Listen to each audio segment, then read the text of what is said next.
જે આપનો પરિચય? મારું નામ નિકુલ નાંદોરિયા છે, વેરાવળથી. છેલ્લા 2 દિવસથી વેરાવળમાં વરસાદ પડ્યો હોવાથી દેવકા નદીમાં પૂર આવી જતા અમારો વિસ્તાર હુડકો સોસાયટીમાં ઘરોમાં તથા દુકાનોમાં, રોડ રસ્તામાં પાણી ચારે બાજુ ફરી વળ્યા છે.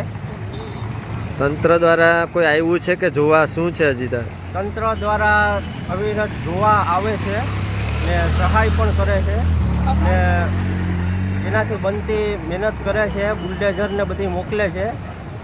બધી કાર્યવાહી હાથ ધરેલી છે તંત્રએ પણ.